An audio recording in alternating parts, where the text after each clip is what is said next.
வெற்றி படை எல்லாமே சக்சஸ்ஃபுல்லா முடிஞ்சிருச்சு. சீஸ்ஃபயரும் முடிஞ்சிருச்சு.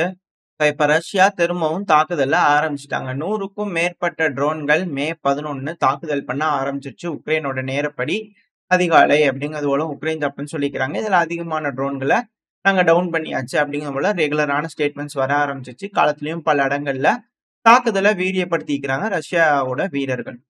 இப்ப இந்த சமயத்துல ரஷ்ய அதிபரான விளாடிமிர் புட்டின் அவர்கள் வரக்கூடிய மே 15 இஸ்தான்புல் அதாவது துருக்கியில வச்சு பேச்சுவார்த்தை பண்ணிக்கலாம் அப்படிங்கிறது போல வந்து பாத்தீங்கன்னா ஒரு ரெக்வஸ்ட் வந்து பாத்தீங்கன்னா வைக்கிறார். பேசலாம் அப்படிங்கிற புட்டின் அவர்கள் தரப்பு வந்து ஒரு கோரிக்கை வருது. ஏன்னா மேற்குலக நாடுகள் சீஸ்ஃபயர் வேணும் சீஸ்ஃபயர் வேணும்னு கேட்டே இருக்கிறதுனால இவர் சொல்றாரு. ஆனா 30 நாள் சீஸ்ஃபயர் அப்படிங்கிறது இங்க இல்ல. அதாவது மேற்குலக நாடுகள் என்ன எக்ஸ்பெக்ட் பண்ணாங்கன்னா 30 நாள் சீஸ்ஃபயரை போட்டுட்டு அதுக்கப்புறமா பேச்சுவார்த்தை ஆரம்பிக்கணும். சீஸ்ஃபயருக்கு அப்புறம் பேச்சுவார்த்தைன்னாங்க. பட் அதுக்கு கூட ரஷ்யா ஒத்துக்க முடியாது. On my terms, on my place அப்படிங்கிறது வந்து பண்ணா அவர் சொல்லக்கூடிய இடங்கள்ல நான் சொல்லக்கூடிய டேர்ம்ஸ்ல அப்படிங்கிறத அவர் தெளிவா இருக்கார். இப்போ இதுக்கு வந்து பாத்தீங்கன்னா அமெரிக்காவோட அதிபரான டொனால்டு ட்ரம்ப் அவர்கள் வந்து பாத்தீங்கன்னா தயவு செஞ்சு கூப்பிடுறாங்க. போய் உட்காந்து பேசி பிரச்சனையை தீர்த்துருங்க. புரியுதா? பேசி தீர்த்துருங்க.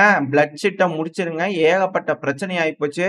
தேவையில்லாம வீரர்கள் அதிக அளவுல உயிரிழக்கிறாங்க. போய் உட்காந்து பேசுங்க அப்படிங்கிற வந்து பாத்தீங்கன்னா ஆணையிட. யூரோப்பியன் யூனியன் நாடுகளும் உட்காந்து கூட்டா உட்காந்து பேசி பார்த்தாங்க. எல்லாம் பண்ணி பார்த்தாங்க. எல்லாம் செஞ்சு பார்த்தாங்க. இப்ப ஜெலன்ஸ்கி அவர்கள் தரப்புல என்ன ஸ்டேட்மெண்ட் வந்திருக்குன்னா, சரி மே 15 புட்டின் அவர்களுக்காக நாங்க வெயிட் பண்ணிட்டு இருப்போம் இஸ்தான்புல்ல அப்படிங்கிறது போல. துருக்கி தரப்புல இருந்து எர்டகன் அவர்களும் எங்க ஒத்துக்கிட்டாங்க போல தெரியுது. வந்துட்டீங்களா பேசிக்கலாம் அப்படிங்கிற ரெக்வஸ்டா அவங்க தரப்புல இருந்து வைக்க. இதுக்கு ரஷ்ய தரப்புல இருந்து வந்து பாத்தீங்கன்னா அதுக்கு இணையான ஒரு ஆளை அனுப்புறாங்க. அது ஜெலன்ஸ்கி அவர்களை ஒரு அதிபரா வந்து ரஷ்யா கன்சிடர் பண்ணல. பட் இருந்தாலும் முன்னாள் அதிபர் உக்ரைன்ல வந்து முன்னாடி மக்களால தேர்ந்தெடுக்கப்பட்டாரு. இந்நாள்ல மார்ஷல் லா யூஸ் பண்ணி பவரை ஹோல்டு பண்ணி வச்சுக்கிறாரு இல்லையா? ஸோ அதனால அதன் அடிப்படையில ரஷ்ய அதிபர் வந்து பண்ணா சரி ஓகே இவரும் ஒரு பொறுப்பு இருக்கிறாரு. அதுக்கு இணையான ஒரு நபரை நாங்க அனுப்பி வைப்போம் அப்படின்னு சொல்லிக்கிறாங்க. யாரு போவா பேசுறதுக்கு அப்படிங்கிற இங்க கேள்வி இருக்கு. ஒருவேளை ரஷ்ய அதிபரான விளாடிமிர் புட்டின் அவர்களை நீ அசிங்கப்படுத்தி விட்டார். அவர் நேரா வந்து என்ன பார்க்கல. அதனால நான் இந்த பேச்சுவார்த்தைக்கு ஒத்துக்க மாட்டேன் அப்படிங்கிறது போல ஏதாவது சொல்லுவாரா? இல்ல என்ன எதுங்க தெரியல. இல்ல சொல்றபடி கேட்டுக்கிட்டு அமைதியா இருந்துக்குவாரா? என்ன எதுங்க தெரியல. ஆல்ரெடி இப்படித்தான் இதே துருக்கியில வந்து பாத்தீங்கன்னா உட்காந்து பேச்சுவார்த்தை நடந்தது. கையெழுத்து போட்டதுக்கு அப்புறமா அதை கிழிச்சு குப்பைத்தொட்டியில போட்டு இப்ப 3 வருஷம் சண்டை நடந்து பகுதிகளை பெருமளவுல இழந்துட்டாங்க. இப்ப வரக்கூடிய பேச்சுவார்த்தையை ஒத்துக்குவாங்களா? இல்ல திரும்பவும் ஏமாத்தப்படுமா ரஷ்யா அப்படின்ற கேள்விகள் இருக்கு. இதுக்கு பெஸ்கோ அவர்களே தெளிவா பதில்களை சொல்லியிருக்கிறார். அதாவது சும்மா வந்து கையெழுத்து போட்டு பிரச்சனை முடிஞ்சுன்னு போற மாதிரிலாம் இருக்கக்கூடாது. அதுல நிறைய டேர்ம்ஸ் இருக்கு. ஸ்டெப் பை ஸ்டெப்பா ஒரு பாயிண்ட் பை பாயிண்டா பேச வேண்டியது நிறைய இருக்கு. எல்லாம் பண்ணதுக்கு அப்புறம் தான் இந்த பிரச்சனை முடியும் அப்படிங்கிற பெஸ்கோ அவர்கள் தரப்பு தெளிவா ஸ்டேட்மெண்ட் வந்திருக்கு. ஸோ ரஷ்யா இந்த தடவை இவங்களை நம்புற மாதிரி இல்ல. அதுக்கான காரணம் ஆல்ரெடி இந்த எனர்ஜி ஒப்பந்தம் இருக்கு. இருந்துமே உக்ரைன் தரப்பு தாக்குதல் பண்ணிக்கிறாங்க அப்படின்னு பல விஷயங்கள் வந்து பாத்தீங்கன்னா சொல்லியிருக்கிறாங்க. எது எப்படியோ இப்போதைக்கு பேச்சுவார்த்தைக்கு ரெடி அப்படிங்கிறது போல உக்ரைன் தரப்புன்னு சொல்லியிருக்கிறது ஒரு மிக பெரும் மனமாற்றம் போல தெரியுது அப்படிங்கிறத பலரும் பார்த்துக்கிட்டு இருக்காங்க. மே 15 என்ன நடக்க போகுது? இது ரஷ்யா உக்ரைன் பிரச்சனையோட அப்டேட். மற்றபடி பிரச்சனைகள்லாம் இருக்கு, நடந்துகிட்டு இருக்கு, சண்டைகள் நடந்துட்டு இருக்கு. மேற்குலக நாடுகள் பிக் சாங்ஷன் போடுறதுக்கு ரெடியா இருக்கும் அப்படிங்கிற பல விஷயங்கள் சொல்லிட்டு இருக்காங்க. பட் ஆனா பேச்சுவார்த்தை அப்படின்ற போது பார்ப்போம் என்ன நடக்க போகுது அப்படிங்கிறது வெயிட் பண்ணி பார்த்தோம்னா இந்த ரஷ்யா உக்ரைன் பிரச்சனையோட அப்டேட். அடுத்து அப்படியே மிடில் ஈஸ்டுக்கு வந்துட்டோம் அப்படின்னா இஸ்ரேல் காசா இந்த பிரச்சனையில ஹமாஸ் வந்து பாத்தீங்கன்னா முதல் கட்டமா அமெரிக்கா சிட்டிசன்ஷிப் இருக்கக்கூடிய ஹோஸ்டேஜஸ்லாம் ரிலீஸ் பண்ற எல்லாத்தையும் அப்படிங்கிற முடிவுக்கு வந்திருக்கிறாங்க. இது ஒரு வரவேற்கத்தக்க வேண்டிய விஷயம். ஸோ மே 12 இது போல ரிலீஸ் ஆகும் அப்படிங்கிற சொல்றாங்க. ஒருவேளை இது நடக்குதுன்னா அப்படியே அடுத்தடுத்து வந்து பாத்தீங்கன்னா பிரச்சனையை பேசி முடிச்சுக்குவாங்களா? இல்ல இஸ்ரேல் தரப்புல இருந்து ஃபுல் ஸ்கேல் அஃபென்சிவ் ஆபரேஷன் பண்ணி தான் ஆகணும். ஃபுல்லா கிளீன் பண்ணி ஹமாஸை வந்து நேல் டவுன் பண்ண தான் வச்சு ஆகணும் அப்படிங்கிறதுல அவங்க இருக்காங்க. இல்ல மனமாற்றம் வந்து ஓகே அப்படிங்கிறதோட எல்லாம் பிரிஞ்சு போயிடுவாங்களா? ஏன் சண்டை இல்லாம எல்லாம் முடிஞ்சிருமா? அப்படின்ற கேள்விகள் இருக்கு. ட்ரம்ப் அவர்கள் அதுக்கு அழுத்தங்கள் கொடுக்குறாரு அப்படிங்கிறது மட்டும் புரிஞ்சுக்க முடியுது. ஸோ 2 பிரச்சனை இந்த உலகத்துல மிக பெரும் பிரச்சனையா இருந்தது. இப்ப அது முடிவுக்கு வரப்போகுது நீண்ட நாளுக்கு அப்புறம். இப்ப அடுத்தது வந்து பாத்தீங்கன்னா ஈரான். ஈரானோட 4ஆம் கட்ட பேச்சுவார்த்தை வந்து பாத்தீங்கன்னா இந்த அணு ஆயுதம் என்ரிச் பண்றது. இதுல வந்து பாத்தீங்கன்னா ஓரளவுக்கு சுமூகமான முடிவுகள் எட்டப்படுது. கொஞ்சம் பாசிட்டிவா தெரியுது அப்படிங்கிற சொல்றாங்க. அதாவது ஈரான் தரப்புல இருந்து என்னன்னா, இங்க பாருங்க கம்ப்ளீட்டா எங்களால யுரேனியமை என்ரிச் பண்றது ஸ்டாப் பண்ண முடியாது. ஆனா, அது நம்பகத்தன்மைக்காக நாங்க வச்சிருக்கோம். ஒரு இத வச்சிருக்கோம். ஆனா, நீங்க சொல்ற மாரி கணிசமான அளவுக்கு நாங்க குறைச்சுக்கிறோம். அதுக்கு நாங்க தயாரா தான் இருக்கோம். அப்படிங்கிற ஈரான் தரப்புன்னு சொல்றாங்க. அதாவது இங்க இருக்கக்கூடிய அலையன்ஸ பார்த்து தான் அமெரிக்கா பயப்படுது அப்படின்ற கேள்விகள் இருக்கு. ஏன்னா ஈரான் மிக பெருமளவுல ரஷ்யாவோட உறவாடுறாங்க. ரஷ்யாக்கு அழுத்தங்கள் குடுத்ததுனால மிக பெருமளவுல ஈரானோட உறவாடுறாங்க.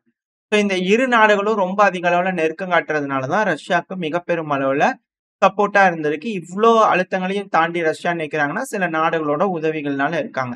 நேரடியாவும் சரி, மறைமுகமாவும் சரி. ஸோ அந்த அளவுக்கு நாடுகள்லாம் உறவுகள் மேம்படுத்திக்கிட்டே இருக்கு. நம்பகத்தன்மை வர்றதுனால அதிக அளவுல உறவுகள் மேம்பட இது மேலும் அமெரிக்காக்கும், அமெரிக்காவோட நட்பு நாடுகளுக்கும் பிரச்சனையா மாறிரும். உதாரணத்துக்கு நார்த் கொரியா.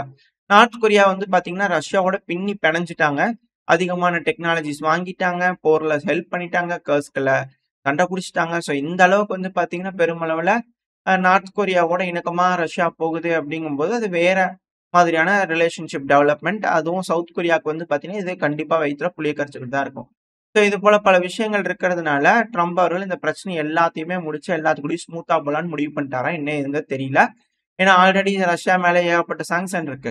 ஈரான் மேல ஏகப்பட்ட சாங்ஷன் இருக்கு. ஊர் விட்டு ஒதுக்கி வைக்கிறவங்களாம் ஒண்ணு சேர்ந்துட்டாங்கன்னா, அது ஒரு மிக பெரும் அலைன்ஸா மாறிரும் போல தெரியுது அப்படிங்கிற அச்சம் வந்துருச்சா என்னமோ தெரியல. எது எப்படியோ.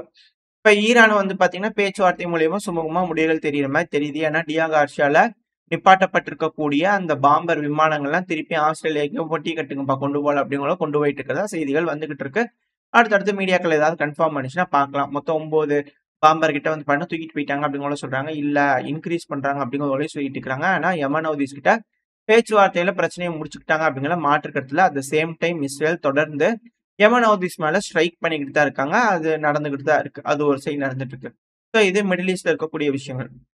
அப்படியே நம்ம இந்தியா, பாகிஸ்தான் சைடுக்கு வந்துட்டோம் அப்படின்னா, இந்த இந்தியா, பாகிஸ்தான் பிரச்சனையில ட்ரம்ப் அவர்கள் உள்ள தலையிட்டு முதல்ல சீஸ்ஃபயர் போட்டது தான் மிக பெரும் பிரச்சனையா இருக்கு. 2வது இரு நாடுகளையும் சமமா வச்சு பேசுறது இங்க ரொம்ப மோசமான ஒரு விளைவுகளை ஏற்படுத்திக்கிட்டு இருக்கு. அது எப்படி தீவிரவாதிகளோட புகலிடமா இருக்கக்கூடிய பாகிஸ்தானும், அ மக்களோட ஜனநாயக நாடா இருக்கக்கூடிய இந்தியாவும் 2ம் ஒண்ணா? இது என்ன ஒரு இதா இருக்கு அப்படின்ற கேள்வி இருக்கு. இதுக்கு இன்னொரு மிக முக்கியமான காரணமும் இருக்கு. ஏன் ட்ரம்ப் அவர்களுக்கு பாகிஸ்தான் மிக இணக்கமான ஒரு நாடா இருக்கு அப்படின்னா, ஒரு செய்தி சைடுல லோட் ஆயிருக்கும். இது இப்ப வந்த செய்தி இல்ல. அதெல்லாம் ரொம்ப பழைய செய்தி. மறதி தேசியவாதி அப்படிங்கிற சொல்றாங்களே, இது மறதிங்கிறது உலகத்துல இருக்கக்கூடிய எல்லாத்துக்குமே ஒரு வியாதி. ஸோ அதனால அந்த வியாதிகள்ல வந்து தெளிவுபடுத்தணும்னா, திரும்ப அந்த செய்திகள எடுத்து காட்டணும். அதாவது ட்ரம்ப் அவர்கள் மேல ஒரு குற்றச்சாட்டுகள் இருந்தது. அவரு வந்து பாத்தீங்கன்னா, லிபர்டி அப்படின்னு சொல்லிட்டு ஒரு ஆபீஸ் வந்து பாத்தீங்கன்னா, ஒரு கம்பெனியும் ஓப்பன் பண்றாங்க. ட்ரம்ப் ஃபேமிலி வந்து பாத்தீங்கன்னா, இப்ப அதிபரா இருக்கிறார் இல்லையா? டொனால்டு ட்ரம்ப் அவர்கள். அவரோட ஃபேமிலி வந்து பாத்தீங்கன்னா, ஒரு கம்பெனிய உருவாக்குறாங்க. அந்த கம்பெனில 60% ஷேர் வந்து பாத்தீங்கன்னா, டொனால்டு ட்ரம்ப் அவர்களோட ஃபேமிலி கிட்ட இருக்கு. இது எங்கேயோ கேள்விப்பட்ட மாரி இருக்குல்ல. உக்ரைன்ல அக்ரீமெண்ட் போட்டாங்களே, அதுபோல இருக்குதே. 51% உக்ரைன்ல இருக்கக்கூடிய மொத்த வளங்கள், எல்லா போர்ட், இன்ஃப்ராஸ்ட்ரக்சர், வர்த்தகம் எல்லாத்துலயும் வந்து பார்த்தீங்கன்னா 50% அமெரிக்கா கிட்ட போன மாரி, இங்க என்னது இது 60% அந்த கம்பெனிக்கு இருக்கு அப்படிங்கிற ஒரு கேள்வி இருக்கு. சரி ஓகே. அத மேட்ச் பண்ணி பார்த்துக்கங்க. இதுல என்ன இருக்கு? அமெரிக்காவோட அதிபர் ஒரு கம்பெனி வச்சுக்கிறாரு. அதுல ஷேர் வச்சுக்கிறாங்க. இதுல என்ன ஆச்சு அப்படிங்கிற மாரி கேட்டீங்கன்னா, அந்த காயின நேஷனல் வைடா பாகிஸ்தானுக்குள்ள யூஸ் பண்ணணும். அதாவது ட்ரம்ப் அவர்கள் இல்லீகலா பணம் குடுக்கணும் அப்படின்னு நினைக்கிறாருன்னா, அது வெளிய தெரியக்கூடாது. அப்படி வச்சுக்கலாமா? இல்லீகல்ன்னு சொல்ல முடியாது. மறைமுகமா காசு குடுக்கணும் அப்படின்னா, கிரிப்டோ கரன்சில டிரான்ஸ்ஃபர் பண்ணிக்கலாம். ஏன்னா காசே அவங்களது தான். அவங்க உருவாக்குற காசு தான் அது. அது எப்படி வேணா காசு வச்சுக்கலாம். எவ்வளவு வேணா மதிப்பு வச்சுக்கலாம். ஸோ அவரோட காசு தான். ஸோ அந்த காச பாகிஸ்தானுக்கு குடுத்தா, அது பிட்காயின் வேல்யூ இருக்கு. இப்ப நீங்க அத பார்த்தீங்கன்னா தெரியும். நல்ல வேல்யூ தான் இருக்கு. ஸ்டேபிள் காயின்னு சொல்லிட்டு சொல்லுவாங்க. ஸோ அந்த காயின்ஸ்ல பரிவர்த்தனைகள் பண்ணும்போது, கவர்மெண்ட்டுக்கு நீங்க எதுவும் செய்யவே வேண்டியதில்ல பார்த்துக்கங்களேன். அது தனிப்பட்ட ஒரு கரன்சியா இருக்குது. ட்ரம்ப் அவர்களோட கரன்சி அது. ஸோ அந்த கரன்சிய ஒரு நாடு, ஒரு நாட்டு மக்களுக்கு ப்ரமோட் பண்ணி அத்தன பேத்த யூஸ் பண்ண சொல்றாங்கன்னா, அது ட்ரம்போட அசெட். ட்ரம்ப் அவர்களோட அசெட் என்டையர் பாகிஸ்தானுங்கிறது. அப்படி இருக்கும்போது, அவர சும்மா விட்டுருவாங்களா பாகிஸ்தான? அப்படிங்கிற கேள்விகள் இருக்கு. ஸோ இத்தன விஷயங்கள் நடந்துகிட்டு இருக்கு. இதுக்கு பின்னாடி இருக்கக்கூடிய செய்திகள். மேபி இதுல இன்னும் நெறைய விஷயங்கள் இருக்கலாம். எனக்கு தெரியாது. என் நாலேட்ஜ் கெட்டுனத நான் உங்ககிட்ட சொல்றேன்ப்பா.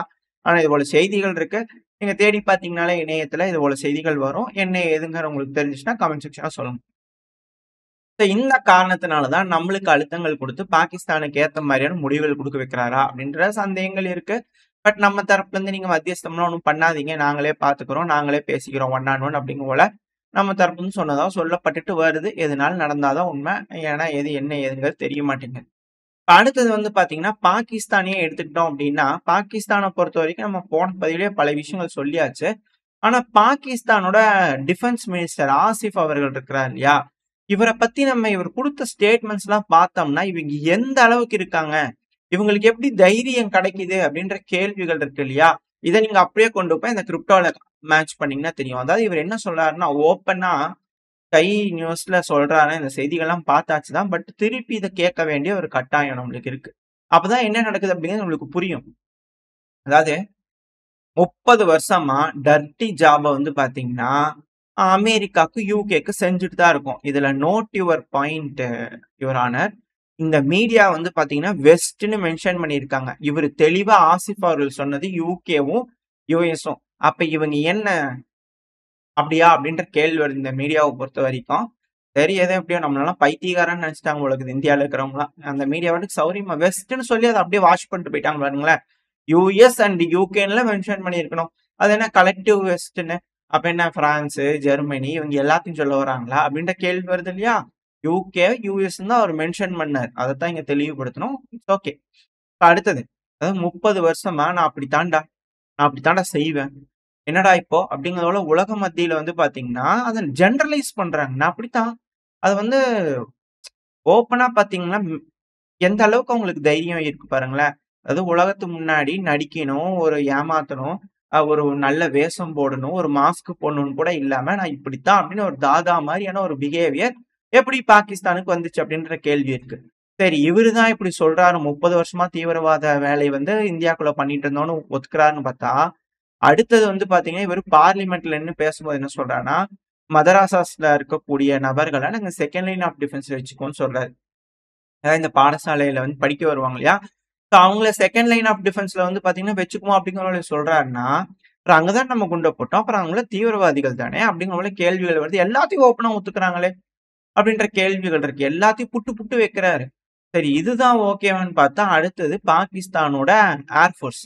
இந்த சீஃப் இருப்பாங்களே, இந்த பேசும்போது சொல்றாரு, புல்வாமா அட்டாக் நடந்ததுல்ல, அது எங்களோட டாக்டிக்கல் அட்வான்டேஜ். அதாவது அவங்க வந்து அது வந்து பெருமையா பேசுறாங்க.